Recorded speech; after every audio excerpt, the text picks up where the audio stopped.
Okay, so we're here today with the two engineers for Rodrigo and Gabriela from their new tour with Cuban band C.U.B.A. This is part of the Area 52 album, which has just been released. So, on monitors we have... Mike McGrath. And on front of house we have... David Marchant. So, Mike, you've got a bit of a backstory with Rodrigo and Gabriela. Can you tell us how it all started and where you all began? Yeah, when Rod and Gab moved to Dublin, they started by busking on the street, and we met them busking on the street. They had a pitch between the local rock bar and the nearest chipper, and they caught all the metal fans coming out of the chipper, and they were playing metal karaoke. People passed and they asked them to play Slayer, Metallica and McGrath, and they did. So first time I met them, I gave them £2 to play a song for me and my wife. So you've really kind of moved up with them from like the sort of smaller venues and the lesser gear, and of course now going to these massive stadiums with pretty much a choice of absolutely any desk that you want. And do you think that the whole production has kind of evolved into something else? I mean, because there's you guys are dealing with something like 6 channels for each instrument. Yeah. Each guitar lights up 6 channels on the desk, and we need every one of them. Yeah, we do a lot of tricks with phase, with EQ, we Y-split channels, we do all sorts of crazy patching, and it makes the big sound, and it makes it also controllable. Control is the big thing with monitors and front of house as well, because especially with acoustic instruments, if something feeds, it's going to go.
So you guys are happy with the kind of consistency that you guys are getting as well.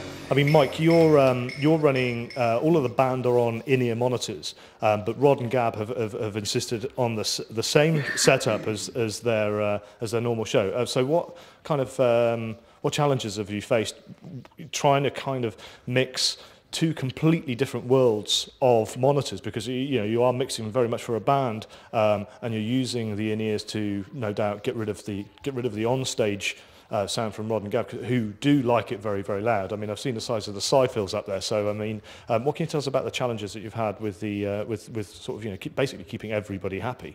Well, with Rod and Gab particularly, they have tried in-ears and they like to communicate with each other. So the in-ears stopped them from being able to communicate on stage, so they wanted a full stage of monitors. They wanted coverage everywhere they go. So to do that, we have monitors in front of them, monitors behind them, and big side fills, because if you listen to the show, it's a very sub-bass heavy kind of show. Gabby's guitar is more like a drum kit in the traditional 2-piece sense. And with that, creates a huge stage volume, which you need a lot of control to be able to tackle, I suppose. And with the in-ears, it's the opposite, that they're all in a little sealed world. And the bleed from the stage is a problem with the in-ears. With mic technique, mic positioning, we're able to sort that out. Sometimes the stage is still too loud for out front, I think, for front of house. The last song we usually go pretty wild. But no, We've got 2 channels. I'm running 2 sets of channels, one for Rod and Gab with an EQ specifically for monitors, and the same channel split again for in-ears so that I can compress a little harder, limit a little, just so stop them peaking in the in-ears, because we're trying to fit them into the world of the band and the band into their world as well. So, I mean, the acoustic stage volume just acoustically is 106, 108 dB with the brass and the percussion, unmiked, unamplified. So Rod and Gab, we're heading over that. So it's trying to keep it and it's zoned so that if they go to one part of the stage, I can follow them. And if they go to another part, so it's not consistent volume all the time, because obviously that's not good for hearing and things like this. And you're using the 2 outputs from the iLive, so you're using so you can monitor just wedges on your listening wedge, and of course then you can go to just monitoring in-ears, and they only come through your in-ears and stop going through the thing. It's one of my favourite things about the iLive, just being able to hit a button and not have to think about switching outputs and switching cues. It's, wow.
David, how are you doing with the kind of dual percussion setup now that you have two people sort of driving the band along with Edwin the percussionist and Gabby? Do you find that you are able to sort of steer the sound as well?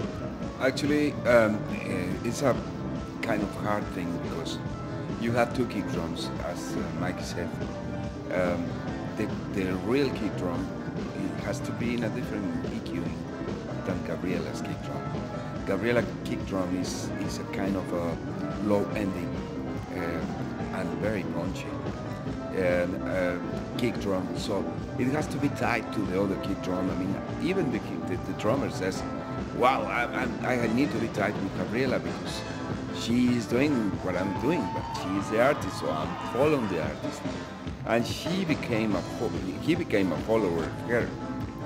He's a follower, actually. So it's kind of interesting to mix all the situation and percussion and tonality, because this is you can diversify everything with the tones. I mean, if you have the tools, the tones. What I like of the iLive is exactly the accuracy of doing a very good EQ for separate all tones and everything. And all the other thing is the headroom of the iLive is amazing. It's amazing, amazing. We are gaining sharing with IDR64, I think so. And the IDR64 is the main preamp control, which is on stage, and we are gaining sharing both. And no matter what, we can adjust and being precise with that gains that we need. For example, in front of house, there are different monitors, but Mike has the skill to control the unit gain sharing, and then we for that point we can go up and down. beautifully. And again, I mean, how are you finding the actual sound of the dynamics and the effects and bits and pieces like that? I mean, because you're using eight effects as well at the front as well, because you're kind of mixing a whole band and the act that you already know as well. So trying to sort of fit all of that in must be quite a big kind of a big thing. Actually, what I like is the surface of the island. Is a kind of I mean, if you see, you hit the select button in each channel, you have everything there. But it's kind of precise instruments that you are seeing, looking, and hearing. Is very accurate. I mean, everything, the gate, the compression, the DQing, or the DS section with the limiter section, it's an amazing thing, even the preamp. You have everything on the site, but you will be amazed if you use it. I mean, it's amazing. Now, another thing that we're doing is the front of house split is coming from a Dante card. So what you guys are doing is the IDR64 is on stage. That's controlling all of the routing and the gain and all that kind of stuff. And then to front of house, we've split out through a Dante card. And then front of house, you have another Dante card in an IDR16. And you're able to do a full 64 channel split for recording in real time. Is that right? Actually, yes. I choose what has to be recorded or not. For example, we have the spare channels of Rodrigo and Gabriela. Those channels are not being recorded. But no matter what, I mean, we have 64 channels recording in that point.